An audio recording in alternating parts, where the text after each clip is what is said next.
Mom thought she replaced my dad with her creepy BF. She didn't know I still talked to him. I remember the last night I saw my dad. It was raining, not movie-style dramatic, just a soft, steady kind of rain that makes you want to stay in bed forever. I was 11. He knocked on my bedroom door, holding a half-packed suitcase and that crooked smile he only wore when something was really wrong. "Be good, okay?" he said, kneeling down to eye level. "I'll call you tomorrow." I asked him, "Where are you going?" He hesitated, just for a second. "To give your mom some space. We just need to cool off for a bit." I nodded, like I understood. I didn't, but something in his voice made me hug him tighter than I ever had before. That was the last time he hugged me back. The next morning, his toothbrush was gone, his coat, his sneakers, everything. I asked my mom where he went. She didn't even look up from her phone. "He's not coming back." No tears, no explanation, just a statement. Like she'd misplaced a set of keys and decided to move on. I kept waiting for that call. The next day, the next week, the next month. Nothing. Eventually, my mom took down the wedding photo from the hallway, painted over the tiny pencil marks on the wall where Dad used to measure my height every birthday. And just like that, it was like he'd never existed. I asked about him once more. She snapped. "He abandoned us. He didn't care enough to stay. And frankly, you shouldn't either." That night, I cried into the pillow he used to sleep on. His smell had already faded. Weeks passed, then months, and then he appeared. Not my dad, someone else. He knocked on the front door like he'd been invited. And I guess he had. Mom answered in a sundress she hadn't worn since college, smiling in a way I hadn't seen in years.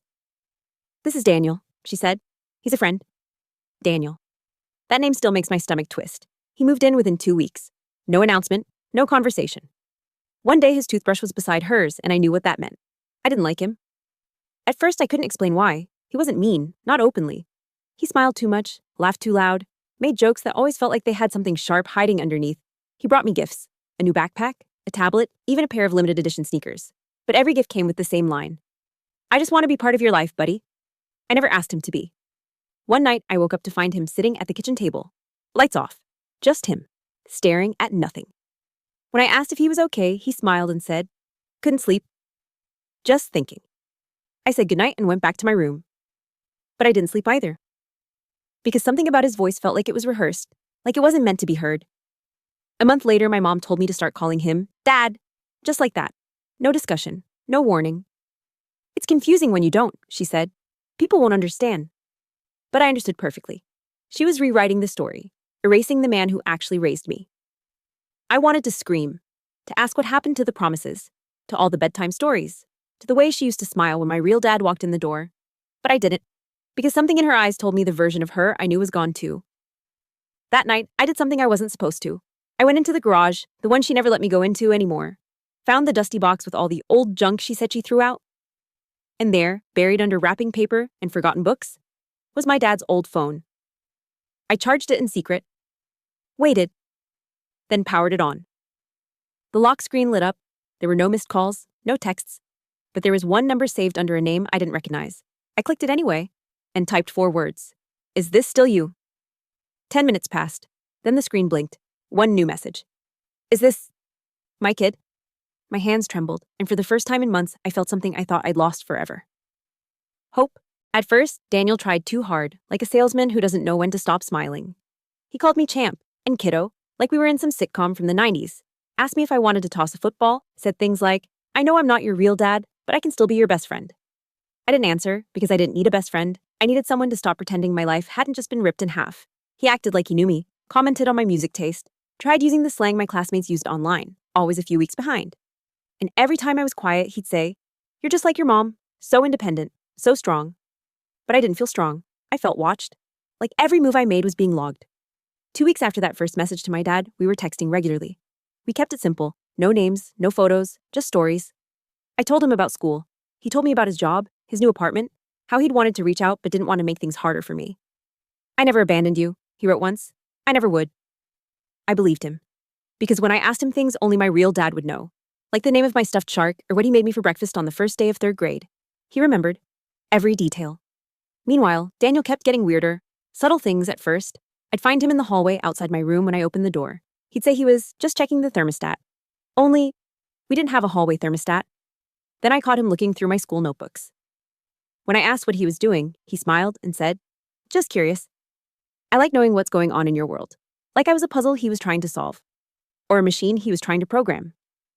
I told my mom once about how he stood too close when she wasn't around, about how he tried to read my text over my shoulder, about the way he always knocked once, and then opened the door anyway. She sighed, set down her wine glass, and said, "He's just trying to connect. You could try harder." She said I was making things difficult. She said I was being cold. She didn't ask how I felt. She didn't even look at me. That night, I told my dad everything, every weird comment, every too long stare, Every time Daniel brushed past me in the hallway with a hand on my shoulder that stayed a beat too long. He didn't text back right away. But when he did, his tone had changed. I don't like this. Keep your phone close. If anything happens, you call me, day or night. I saved his number under a fake name, Mr. Thompson, math tutor, in case Daniel ever checked. I started locking my door at night, and I stopped leaving headphones in when I was home alone. Then came the voicemail. From Daniel. I didn't know he had my number. It was short. Just his voice, low and calm, saying, I've been trying really hard, but if you keep freezing me out like this, well, don't be surprised if I stop trying altogether. Click. No greeting, no goodbye, just a warning. I deleted it. But the sound stayed in my head. That cold, patient tone, like he wasn't angry, just waiting. The next day, he left a new tablet on my bed. No note, no explanation. It was already logged into an account with my name on it. Already had my wallpaper from my old device. Even had an app I didn't recognize, Home Monitor, synced. I deleted it instantly. But I couldn't shake the feeling. He was watching me. I told my dad everything again.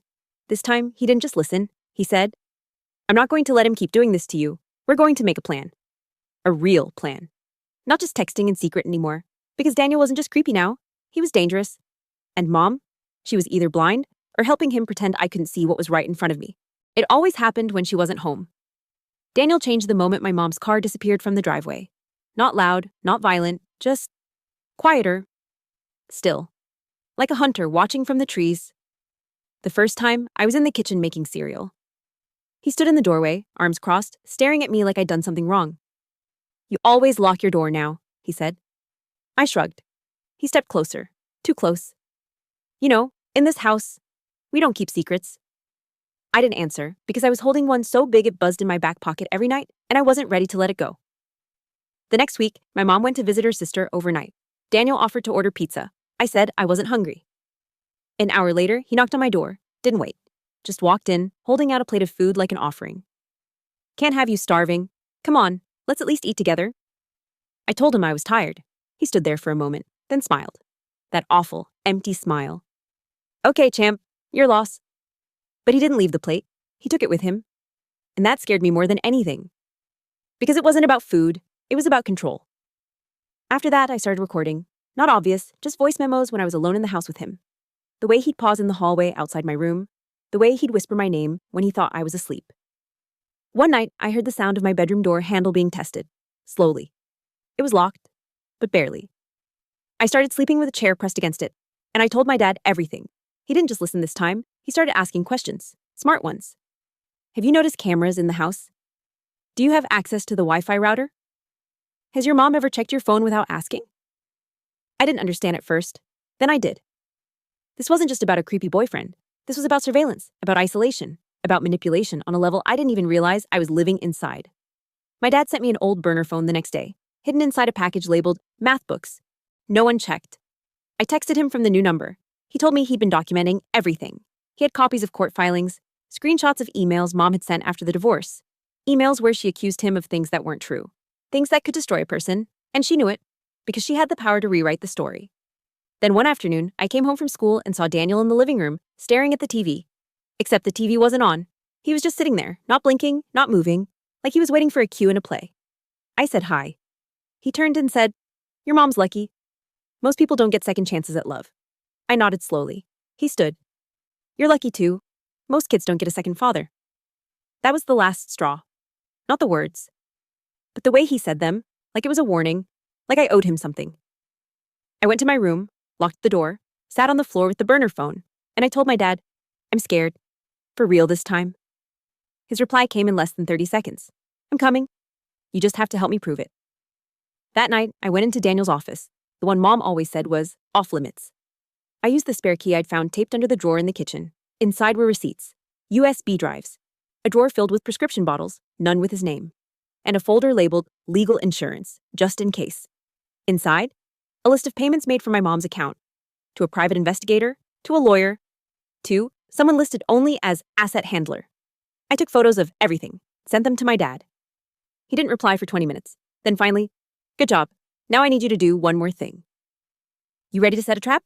When you're a kid, you grow up thinking the adults in the house have the power. And then something shifts. You stop seeing them as giants and start seeing them as people. Flawed, Fragile, dangerous even. I crossed that line the night I set the trap. I used the backup phone, the one my dad had mailed me, and slid it behind the stack of books on my desk, audio rolling. I left my door unlocked for the first time in weeks. I made it easy. I played helpless, tired, sloppy, just a kid forgetting to lock his world. Daniel took the bait. I heard him outside the door around 10:47 p.m. Soft steps, barefoot, the slow creak of the floorboard he never noticed squeaked. Then the door opened. He didn't knock. He didn't say my name. Just walked in. I stayed still, breathing slow, pretending to sleep. He hovered by the bed for maybe 30 seconds, maybe more. Then I heard it. One day, you'll stop fighting me, and then this house will feel like home. I felt the air leave my lungs, but I didn't flinch, didn't speak, didn't move until I heard the door close behind him. The next morning, I sent the audio file to my dad. Within an hour, he was on the road. He didn't storm in, didn't show up with cops or cameras. He knocked like he hadn't been shut out for over a year, like he still lived there. I watched from the stairs as Mom opened the door. She froze. Her wine glass was half full, her hair undone. "What are you doing here?" she asked sharply. "I'm here for him," he said, nodding toward me. Her eyes narrowed. "You have no right." He reached into his coat pocket and pulled out a flash drive. "This is your boyfriend, in your son's room, talking like a predator." He handed it to her, and then looked her in the eyes and said something I'll never forget. "You replaced a man who protected his child with one who preys on him." For once, my mother didn't speak. She looked at me, not angry, not accusing, just lost. She took the flash drive, then walked back inside. Daniel came home an hour later, and that was the first time I ever saw fear in his eyes. My mom met him at the door, didn't yell, didn't cry. She just said, "Get out." And he did. No argument, no theatrics, just a quiet, furious kind of retreat, like a dog who realized he'd bitten someone bigger. That night, my dad stayed in a motel down the road. We sat in his car for 2 hours, didn't talk much, just shared silence, the good kind. Eventually, I asked him something I'd been carrying for months. "Why didn't you come back sooner?" He looked at me, eyes tired, honest. "Because I thought she'd poisoned you against me, and I thought I didn't have the right to drag you back into court to prove I was a good father. I didn't want to hurt you more than I already had." I nodded and said the only thing that mattered: you didn't leave me. She just made it look like you did. The house was quieter after Daniel left, but not peaceful. My mom barely spoke to me. When she did, her voice was brittle, like glass about to crack. She didn't ask if I was okay, didn't ask why I hadn't told her sooner, didn't even ask what Daniel had done. All she said was, "You humiliated me." Like this was about her. Like the real betrayal wasn't what she brought into our home, but that I dared to shine a light on it. She started walking around like a ghost, clinking glasses late at night, whispering on the phone in the garage, avoiding me like I was a reminder of a version of herself she didn't want to face. One night, I came into the kitchen. She was standing at the sink, didn't turn around, just said, "I hope you're happy. You destroyed everything." I stood there for a long time before answering. "You destroyed everything the day you asked me to erase Dad, just so you could sleep next to someone who made you feel wanted." That was the first time she looked at me, really looked at me, since Daniel left. Her face didn't show rage, just shame. Deep, haunting shame. I packed a bag the next morning. No one stopped me. My dad was waiting in the driveway, hands gripping the steering wheel like he wasn't sure if this was real. I opened the door, tossed my bag in the back seat.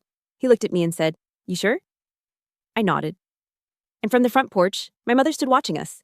She didn't wave, didn't cry, didn't call me back. I guess we were both done pretending. That night, I slept in a small guest room at my dad's place. No sounds outside the door. No footsteps in the hallway. No cold men whispering through a cracked open frame. Just quiet, just air, just peace. Weeks passed. Then a letter came. From my mom. 2 pages long, not an apology, not really, just explanation. She said she felt abandoned, broken, like my dad didn't love her anymore. Daniel made her feel seen, powerful, wanted. She thought replacing one man with another would make her whole again.